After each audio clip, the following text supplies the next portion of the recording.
사랑하는 생명사랑 교우 여러분, 전국의 성도 여러분, 이 주일 동안 평안하셨습니까? 오늘 예배에 참여하신 여러분 모두를 생명과 평화의 예수 그리스도의 이름으로 환영합니다. 오늘은 성령 강림 후 5째 주일입니다. 습하고 무더운 날씨에 건강 잘 지키시길 바라며 이 무더운 여름이 하나님 나라를 향한 몸부림으로도 땀 흘리는 계절이 되시기를 소망합니다. 오늘은 강미희 전도사님께서 말씀을 전해주십니다. 말씀을 전하실 때 우리의 잠든 감각이 깨어나고 하나님의 진리를 깨닫는 귀한 시간이 되시기를 바랍니다. 지난주에 신앙 고백문을 작성하는 양식을 공유해 드렸습니다. 생명사랑 교우분들은 양식을 따라서 신앙 고백문을 한번 작성해 보시고 7월 17일 주일까지 제출해 주시길 바랍니다. 온라인 교우분들도 전교인 카톡방에 공유한 양식을 다운받아서 또 인쇄하셔서 한번 양식에 따라 작성해 보시고 우편이나 사진을 찍어서 보내주시면 감사하겠습니다. 8월 28일 주일 양주 딱따구리 청소년 수련원에서 10주년 기념 행사를 진행합니다. 주일 예배와 공동 식사, 기념 행사를 함께 합니다.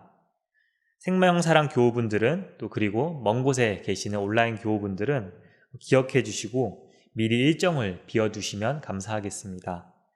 자세한 안내는 앞으로 계속 드리도록 하겠습니다. 이제 3번의 징이 울릴 때 성부, 성자, 성령, 성삼위 하나님께서 베푸시는 하늘의 울림이 영과 진리로 예배하는 여러분에게 함께 하시기를 기원합니다.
주님을 믿는 성도들아, 주님을 찬양하여라. 그 거룩한 이름을 찬양하여라. 주님의 진노는 잠깐이요 그의 은총은 영원하니 밤새도록 눈물을 흘려도 새벽이 오면 기쁨이 넘친다. 아멘.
여호와여, 내가 주께 피하오니 나를 영원히 부끄럽게 하지 마시고 주의 공의로 나를 건지소서.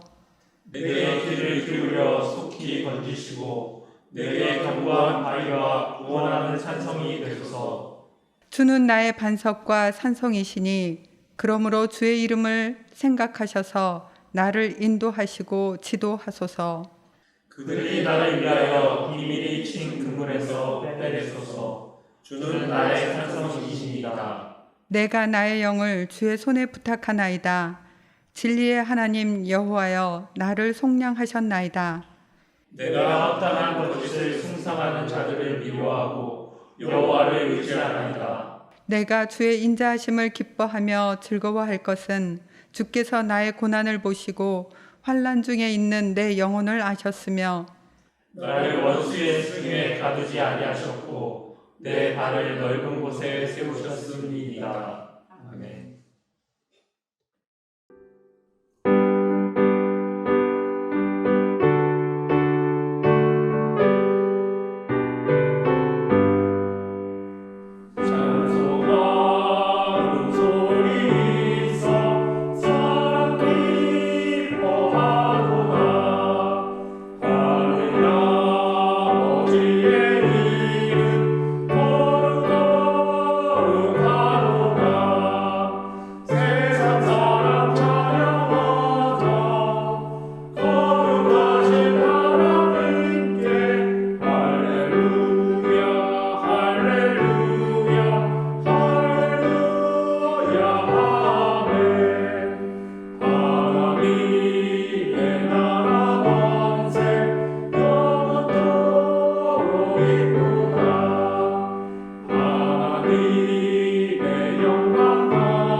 이건아 권사님이 목회 기도해 주시겠습니다.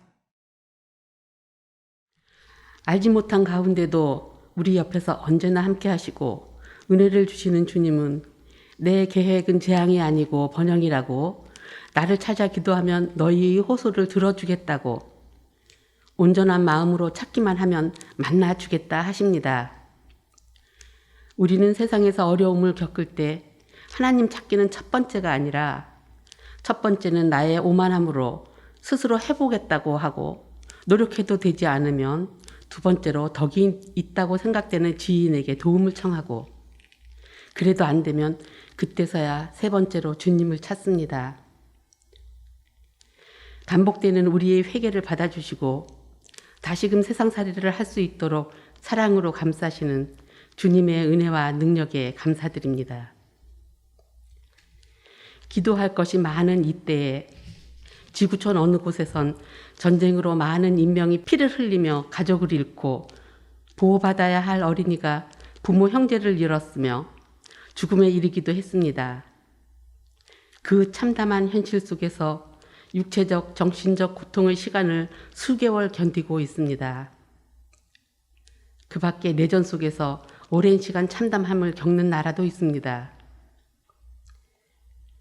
내가 속해 있는 인류가 자신의 이익을 위해 식량난을 유발시키고 국제 경제를 불안정하게 흔들고 자신의 이권에 선을 그어놓고 악으로 치닫는 행위를 하고 있습니다. 주님이 관여하셔서 이 전쟁이 그치기를 원합니다. 이 모습에서 우리도 나는 이러한 개인적 특성을 지녔다는 울타리를 세워놓고 그리스도인으로서의 인격을 확장하지 못하고 내가 이해받기를 바라는 모습, 그리스도인으로서의 실천하는 행동은 없으면서 이론과 말만 무성한 우리를 비추어 봅니다. 주님께서 깨우치는 용기와 확장되는 용기를 주옵소서. 또한 질병으로부터 벗어나길 원합니다. 지난 2년간 가족과 만나지도 못하는 감옥 같은 외로운 병원 생활과 비대면의 소통 없는 시간들, 경조사의 정을 나눌 수 없는 삭막한 생활 속에서 면역력이 약한 자는 더욱 건강이 약해지고 경제적으로 열악했던 자는 더욱 힘든 생활을 해왔습니다. 전파력이 강한 오미크론 변이로부터 건강을 지켜주시고 활기찬 일상을 허락하소서. 위정자들을 위해 기도합니다. 대한민국의 7위를 담당하는 자임을 기억하여 근시안적 시야를 더 멀리, 더 넓고 깊게 보는 해안을 주시고 평화롭게 안정되게 발전하는 이 나라 되게 하옵소서. 주님, 7월 22일부터 우리들의 미래 어린이 여름 성경학교를 시작합니다.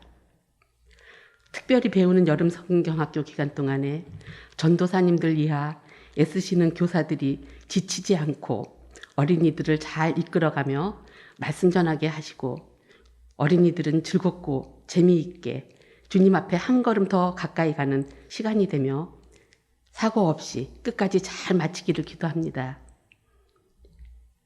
한 해의 절반을 보내며 하나님 백을 등에 업고 당당하며 바르고 지혜롭게 살아왔는 이들을 뒤돌아봅니다.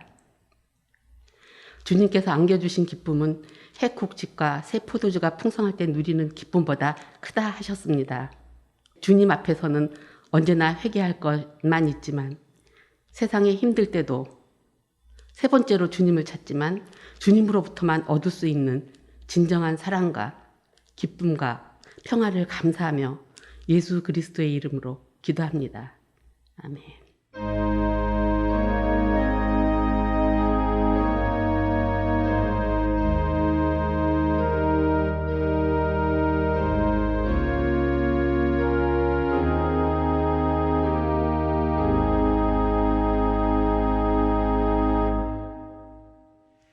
성령 강림 후 5째 주일 우리에게 주시는 성경 말씀은 예레미야서 29장 4절에서 14절, 시편 4편 5절에서 8절, 사도행전 18장 24절에서 28절의 말씀입니다. 먼저 예레미야서의 말씀을 한 절씩 교독하시고 마지막 절은 함께 읽겠습니다. 나 만군의 주 이스라엘의 하나님이 말한다. 내가 예루살렘에서 바빌로니아로 잡혀가게 한 모든 포로에게 말한다. 너희는 그곳에 집을 짓고 정착하여라. 가서 만들고 그 열매도 따먹어라.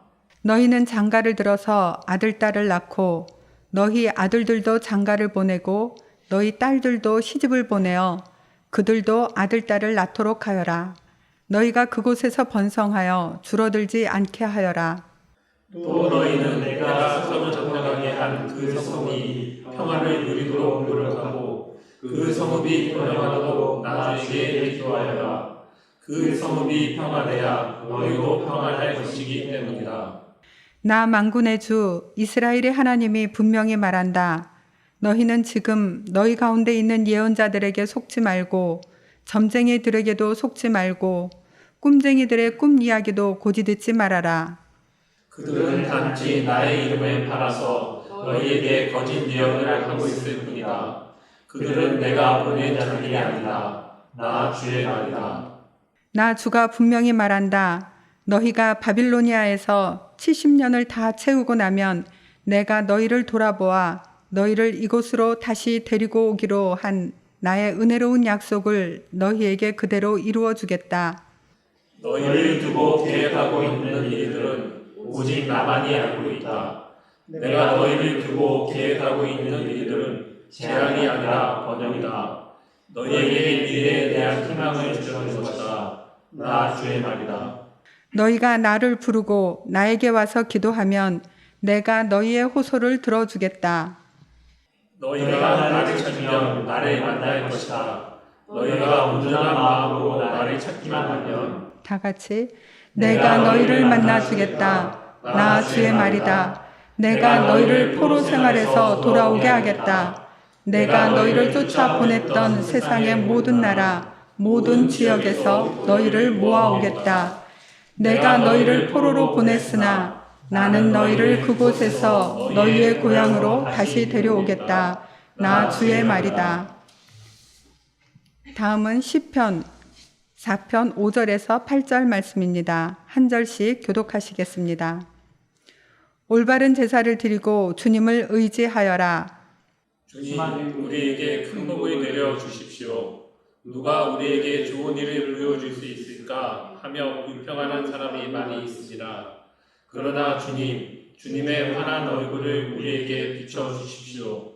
주님께서 내 마음에 안겨주신 기쁨은 햇곡식과 새 포도주가 풍성할 때 누리는 기쁨보다 더 큽니다. 내가 편안히 눕거나 잠드는 것도 주님께서 나를 평안히 쉬게 하여 주시기 때문입니다. 마지막으로 사도행전 18장 24절에서 28절의 말씀입니다. 한 절씩 교독하시고 마지막 절은 함께 읽겠습니다. 그런데 알렉산드리아 태생으로 아볼로라는 유대 사람이 에베소에 왔다. 그는 말을 잘하고 성경에 능통한 사람이었다. 그는 이미 주님의 불을 배워서 알고 있었고 예수의 말한 일을 열심히 말하고 정확하게 가르쳤다. 그렇지만 그는 요란의 세계밖에 알지 못하였다. 그가 회당에서 담대하게 말하기 시작하니 브리스길라와 아굴라가 그의 말을 듣고서 따로 그를 데려다가 하나님의 도를 더 자세하게 설명하여 주었다. 아볼로는 아가야로 건너가고 싶어 하였다. 그래서 신도들이 그를 격려하고 그쪽 제자들에게 아볼로를 영접하라고 편지를 보냈다. 그는 거기에 이르러서 이미 하나님의 은혜로 신도가 된 사람들에게 큰 도움을 주었다. 다 같이 그가 성경을 가지고 예수가 그리스도이심을 증명하면서 공중 앞에서 유대 사람들을 힘있게 논박했기 때문이다. 아멘.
강미 전도사님께서 말씀 전해 주시겠습니다.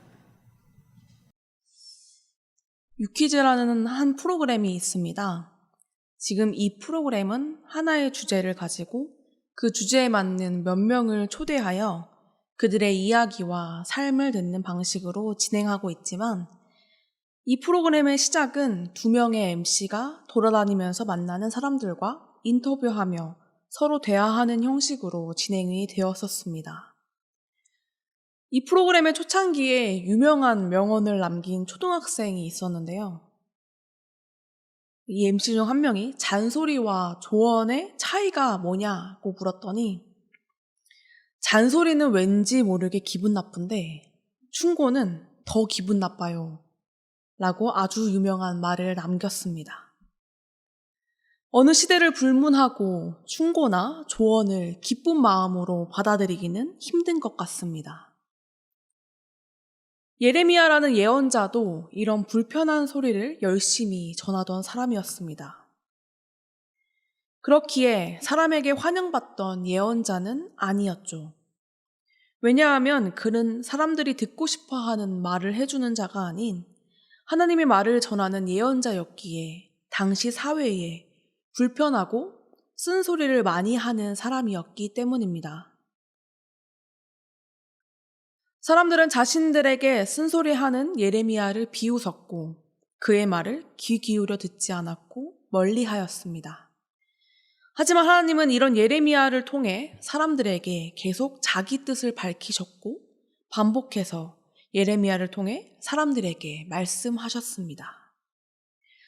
자신들이 듣기에 좋은 말만 들었던 사람들은 무엇이 하나님의 마음인지 구별할 줄 몰랐고 무엇이 참 하나님의 뜻인지 분별할 줄 몰랐습니다. 그렇게 자신들에게 듣기 좋은 말들만 골라 듣고 당장의 변화와 손에 닿을 듯한 짧은 시일 내에 이루어질 거짓 희망을 주는 거짓 예언자들의 말을 가까이 하고 예레미야 충고를 듣고 넘겨버렸습니다. 거짓 예언자들의 말들로 잠깐의 희망을 얻었지만 그렇지 못한 현실을 마주쳤을 때 백성들은 끝이 보이지 않는 절망을 마주해야만 했습니다. 예레미야는 끊임없이 사람들에게 예루살렘의 멸망을 전했었습니다.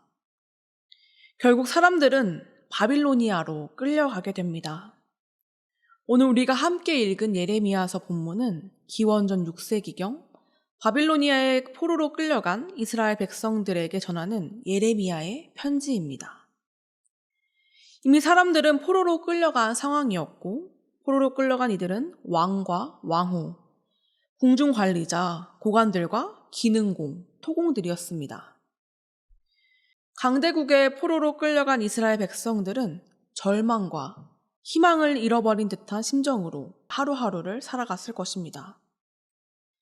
그들의 가장 큰 희망은 자신들이 다시 하나님의 성전이 있는 곳으로 되돌아오는 것이었을 것입니다. 그렇기에 당시 많은 예언자가 곧 바빌로니아로부터 벗어나 그들이 다시 살던 예루살렘으로 되돌아갈 것이라는 말을 전했습니다. 절망에 빠진 백성들에게 예레미야 역시 당장의 희망을 전하고자 하는 마음이 굴뚝 같았겠지만 하나님의 예언자로서 그는 하나님이 맡기신 임무에 충실해야 했습니다. 하나님의 말을 전하는 예언자로서 그는 사람들이 듣고 싶어 하는 말이 아닌 하나님의 뜻을 전해야 하는 사람이기 때문입니다. 이제 예레미야는 바빌로니아로 끌려간 자들에게 하나님의 뜻을 전달합니다. 당시 편지라는 것은 오늘날처럼 사적인 이야기의 전달 수단은 아닙니다. 공식적인 문서이며 그것을 받는 이들이 돌려보는 형식의 회람입니다. 예레미야의 편지는 유다의 왕 시드기야가 보낸 엘리사와 그마랴를 통해 전달되었고 이 편지를 받는 이들은 포로로 끌려간 장로들, 제사장들, 선지자들과 모든 백성입니다. 예레미야는 포로로 끌려간 자들에게 당시 많은 사람들이 전했던 속히 올 희망에 대해 전하지 않습니다. 그곳에 있는 사람들이 듣고자 하는 말은 곧 우리의 하나님이 자신들을 자신들의 나라로 되돌아가게 해주겠다는 것이겠지만 예레미야를 통하여 전해진 하나님의 말씀은 그런 희망을 품는 것이 아니라 너희가 끌려간 그 바빌로니아에서 집을 짓고 정착하라는 말이었습니다. 그곳에서 과수원도 만들고 경작하여 그 열매를 따먹으라는, 그곳에서의 생활을 준비하라는 말이었습니다. 또 그곳에서 자손을 낳아 번성하여 줄어들지 말라고 말씀하십니다. 심지어 포로민들은 자신들이 끌려온 이 나라, 이 성읍이 평안하고 번영하도록 하나님께 구하라는 요청을 듣고 있습니다. 그래야 자신들이 평안할 것이라는 하나님의 이 명령은 포로민들로 하여금 곧 돌아갈 수 있다는 헛된 꿈을 버리고 이곳에서 정착하고 머무르며 하나님이 정하신 때를 기다리라는 것이었습니다. 예레미야의 편지에 나오는 말들은 철저하게 포로민들을 절망하게 만들고 헛된 희망을 품지 못하게 만듭니다. 지금 이 시기에 하나님의 뜻은 때가 찰 때까지 끈질기게 버티고 줄어들지 말고 번성하라는 것입니다. 실제로 유대 사람들은 이 이후 하나님의 백성에 속한 사람들이 자기들의 고향이 아닌 낯선 세계에서 또는 낯선 자들의 지배 아래에 살아야 할 경우에 거듭거듭 되살려 따랐던 가르침입니다. 이어지는 거짓 예언자들을 조심하라는 말은 포로민들을 더 혼란스럽게 만듭니다. 포로민 가운데 있는 거짓 예언자들의 말을 듣지 말고 점쟁이들에게 속지도 말고 꿈쟁이들의 꿈 이야기도 듣지 말라고 합니다. 이들을 통해 들려지는 말들은 아마도 이전 28장에 등장하는 거짓 예언자 하나냐처럼 곧 하나님께서 이 바빌로니아를 망하게 하고 우리를 조만간 돌아가게 하실 것이라는 말들이었을 것입니다. 이들 역시 예레미야와 같이 이 말들이 하나님이 너희에게 전한 말이라고 하며 사람들에게 예언하고 다녔을 것입니다. 포로민들의 입장에서는 이 예언자들의 말이 듣기 좋은 말들이었을 것입니다. 하지만 하나님께서는 이들의 말에 현혹되지 말라고 말씀하십니다. 그들은 나의 이름을 팔아 거짓된 말을 전하고 있다고 하십니다. 하나님께서는 백성들에게 그곳에 정착함으로써 알 수 있는 하나님의 뜻을 받아들이라고 말하고 계십니다. 이제 백성들은 선택을 해야 합니다. 거짓 예언자들의 말과 예레미야의 편지 사이에서 무엇이 자신들을 향한 하나님의 뜻인가를 분별해야 합니다. 하나님께서는 왜 백성들에게 바빌로니아의 평안을 빌도록 하였을까요? 하나님께서는 바빌로니아가 평안해야 너희도 평안할 것이라고 말씀하십니다. 우리가 평안의 시기에는 잘 모르지만 사회나 공동체가 위기나 혼돈, 분란이 있는 경우에는 기존에 유지되고 있던 질서들이 파괴됩니다. 이런 질서의 파괴, 혼돈의 상황은 기존의 권력을 가지고 있던 자들에게 혼란을 야기시킵니다. 왜냐하면 질서가 유지될 때, 평안할 때 불편함을 느끼지 못했던 자들이 이 위기의 상황에서는 피해를 보고 더 이상 침묵하지 않으며 발언을 시작하기 때문입니다. 그리고 이런 혼란과 혼동의 시기에는 사람들의 방향이 폭력의 방향으로 발전될 가능성이 높아집니다. 그러면 이 기득권 세력은 희생양을 만듦으로 잠시 이 혼란을 잠재우려고 합니다. 그때 희생되는 자들은 대부분 힘이 없어서 되갚을 능력이 없는 약자들이 되는 경우가 많습니다. 그렇기에 바빌로니아의 평안이 곧 백성들의 평안이 될 수 있는 것입니다. 하지만 하나님께서 명한 이런 고난의 시기가 주님은 너희에게 재앙이 아니라 번영이고 미래에 대한 희망을 주려는 것이라고 말씀하고 계십니다. 이 바빌로니아에서 70년이라는 시간을 다 보내면 다시 너희를 너희가 있던 땅으로 데려다 주겠다고 약속하고 계십니다. 그 기간 동안 백성들을 향한 계획은 오로지 하나님만이 알지만 그 끝이 절대 재앙이 아님을 하나님은 약속하고 계십니다. 이 하나님의 계획 안에서 하나님의 때가 이르기까지 그 시간 속에서 현실의 서러움과 절망에 사로잡히는 것이 아니라 그 절망 너머에 그분이 계획한 하나님의 때의 희망을 바라보는 사람은 그 시간이 결코 절망으로만 끝나는 시간이 아님을 알 수 있습니다. 그 시간은 사람들로 하여금 신앙의 성숙을 일으켜줍니다. 사람들은 이전에 예루살렘과 성전이 하나님이 개입하심으로써 아시리아의 위협에서 벗어난 적이 있습니다. 이를 근거로 사람들은 하나님은 자기 성전을 그 어떤 적에게도 절대로 넘겨주시지 않으리라는 믿음이 생겨나서 누군가가 이에 반한다면 하나님을 모독하는 것으로 여겼습니다. 그러나 포로의 생활은 성전 안에 갇혀있는 하나님이 아닌 그 백성이 찾는 모든 곳에서 하나님이 창조한 모든 만물에서 하나님을 느끼고 만나는 신앙으로 성숙하게 됩니다. 자신들이 끌려온 이 바빌로니아에서는 하나님을 더 이상 만날 수 없다고 생각하며 가만히 손 놓고 있는 것이 아니라 이제는 자신의 상황에서 그들만의 새로운 질서를 만들어내고 유대 사람들의 신앙 역사의 변화를 일으킵니다. 어쩌면 삶의 변화와 신앙의 발전은 이런 고난과 함께 찾아오는 것일지도 모릅니다. 삶의 고난 가운데 하나님을 찾는 것을 놓지 않았던 이 자들은 멈추고 기다릴 줄 알았고 하나님을 단지 나의 불편함, 아픔, 고통을 제거해주는 자로만 여기지 않았습니다. 지금의 현실을 마주하고 멈출 줄 알고 물러설 때를 배우고 조급한 결정을 내리지 않게 됩니다. 그 자리에서 온전히 하나님의 존재를 의식하며 자신의 신앙을 발전시켜 나갑니다. 오늘 사도행전에 등장하는 아볼로라는 인물도 자신의 신앙을 발전시켜 나가는 사람이었습니다. 아볼로는 우리가 잘 알고 있는 이름입니다. 사도행전뿐만 아니라 신약성서 곳곳에서 등장하는 것으로 보아 당시 아볼로의 위치는 신약성서에서 중요하게 평가된 것 같습니다. 그는 알렉산드리아 태생이라고 밝히는데 우리는 이 알렉산드리아에 대해 한번 알아볼 필요가 있습니다. 이 알렉산드리아는 상당한 지위를 누릴 만큼 명성이 아주 높은 도시였습니다.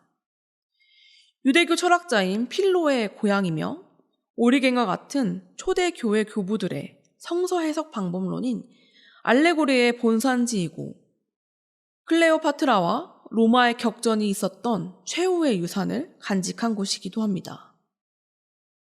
또한 구약 성경을 고대 그리스어로 번역한 70인역이 만들어지던 곳이며 디아스포라 유대인 공동체가 가장 번성했던 곳입니다. 그렇기에 이 알렉산드리아는 역사적으로나 정치적으로나 종교적으로 손색이 없고 높은 명성을 유지할 만한 도시였습니다. 그래서 누군가가 이 알렉산드리아의 출신이다 라고 말하면 그 당사자가 학문적인 훈련을 제대로 받았음을 의미하기도 합니다. 이 아볼로가 알렉산드리아의 태생이다 라는 것은 그가 학문, 특히 성서의 지식 또는 해석에 정통할 수 있는 잠재성을 소유한 인물임을 잘 드러내주는 수식어입니다. 이 표현은 다소 출신의 바울과 견줄 수 있는 것으로도 드러낼 수 있습니다. 사도행전에서는 이 아볼로를 말을 잘하고 성경에 능통한 사람이라고 그립니다.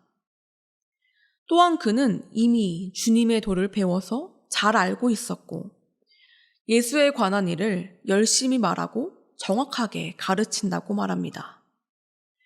어떻게 예수님에 대해 알게 되었는지는 설명이 없지만 아볼로가 예수님의 말씀과 행적에 대해서는 확실하게 아는 것 같습니다.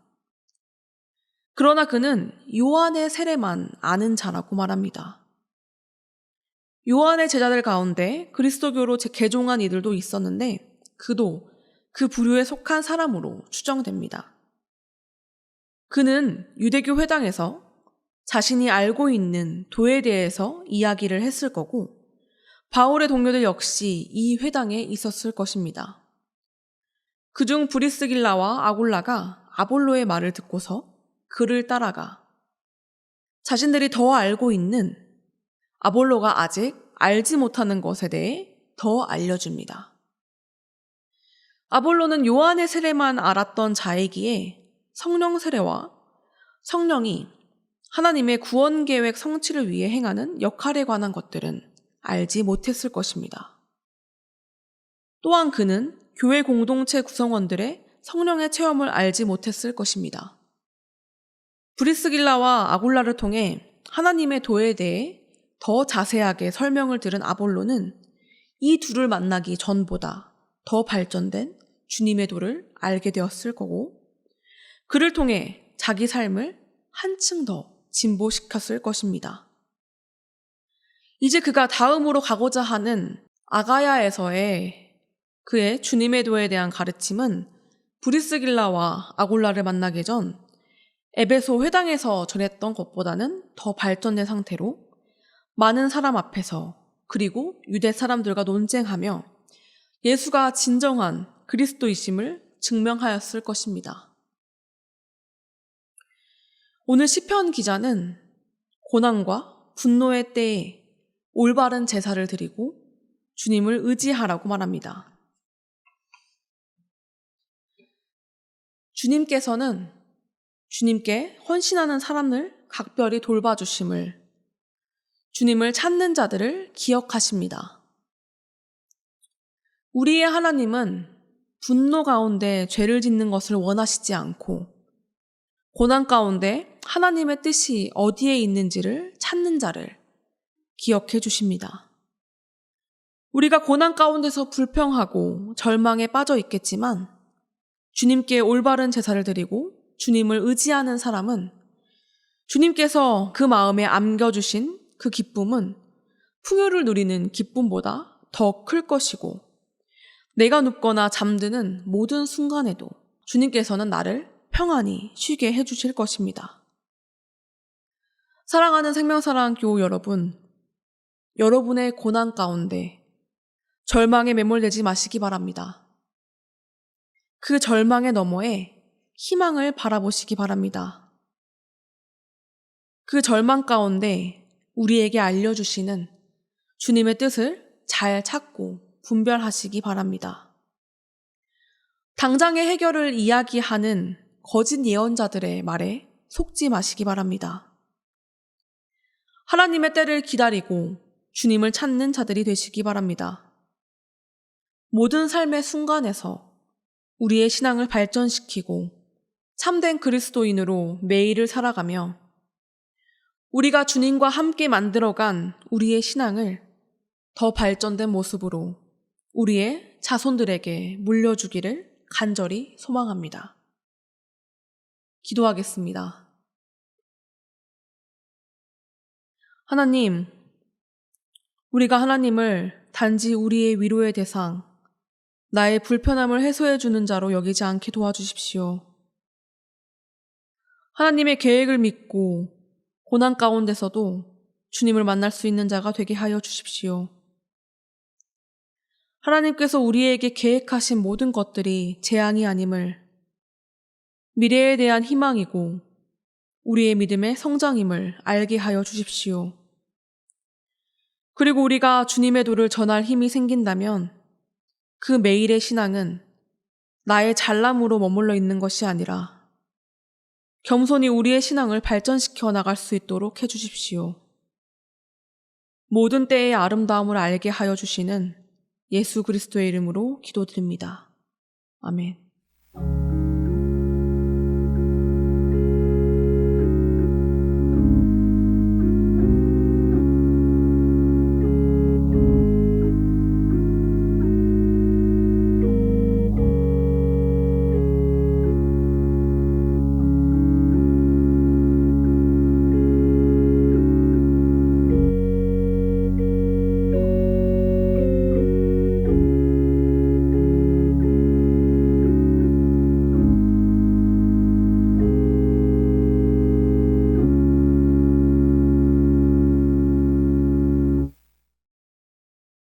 사도신경으로 우리의 신앙을 고백하겠습니다.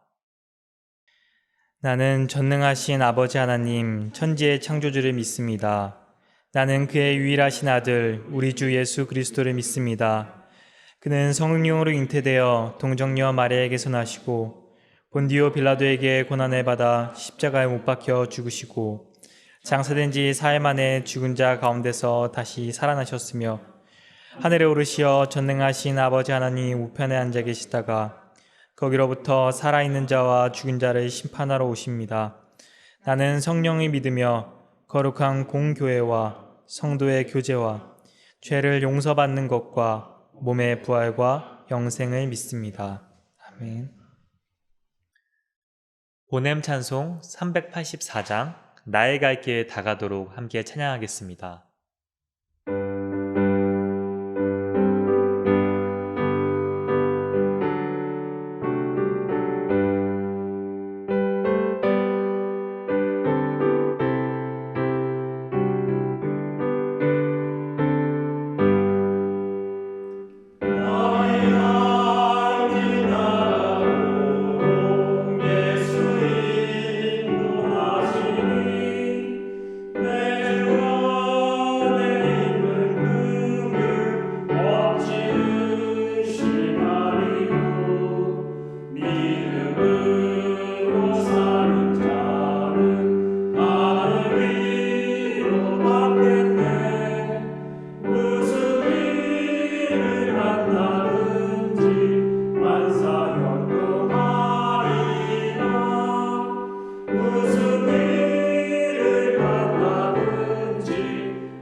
사랑하는 생명사랑 교우 여러분, 전국의 성도 여러분, 어깨를 쭉 펴고 똑바로 서십시오.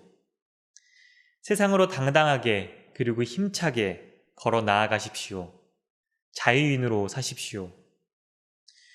여러분이 듣고 싶은 말이 아니라 하늘의 음성을 들으십시오. 고난 가운데서 들려오는 하나님의 깊은 뜻을 발견하십시오. 주님의 뜻을 거부하는 여러분의 욕망을 흘려보내십시오. 우리를 치유하고 성장하게 하는 주님의 이끄심과 그 은총에 여러분을 여십시오. 축도하겠습니다. 이제는 우리 주 예수 그리스도의 은혜와 하나님의 무한하신 사랑과 성령님의 거룩한 친교가 고난 가운데서도 하나님의 뜻을 찾고 참된 그리스도인으로 성장하고자 하는 생명사랑 교우들과 함께 예배하는 모든 성도 위에 영원토록 함께 하시기를 간절히 축원하옵나이다. 아멘.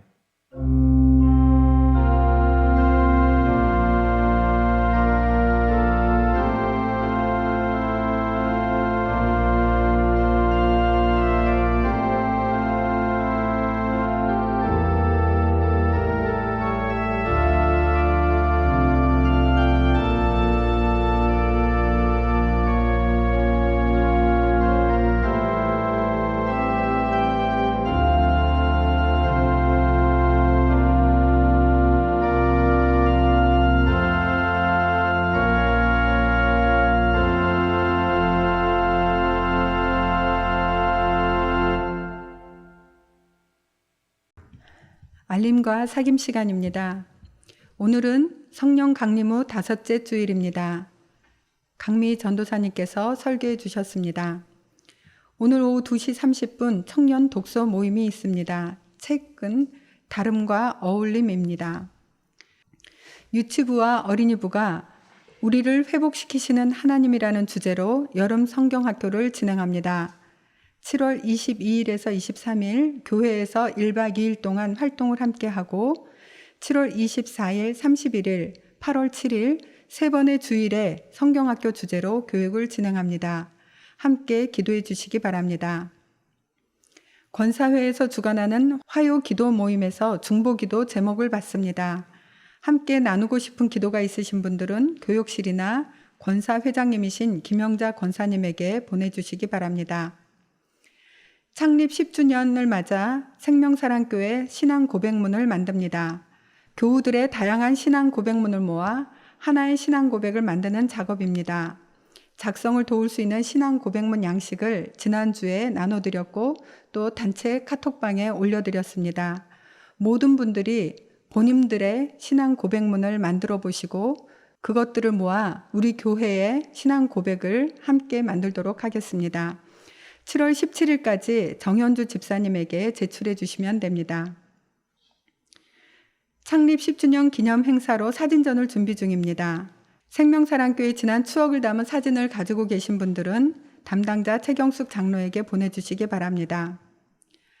8월 28일 마지막 주일은 우리 교회 창립 10주년 기념 예배와 행사가 양주시 딱따구리 청소년 수련원에서 있습니다. 그날은 전국에 계신 온라인 성도님들과 귀한 분들을 모두 모시고 함께 할 예정이니 미리 일정을 조정해 주시기 바랍니다. 다른 광고는 주보를 참고해 주시기 바랍니다. 이번 주 생일자는 최경원 집사님 16일입니다. 오늘 함께 예배 드릴 수 있어서 감사합니다. 오늘 함께 누린 은혜가 한 주간 힘이 되시기 바랍니다. 감사합니다.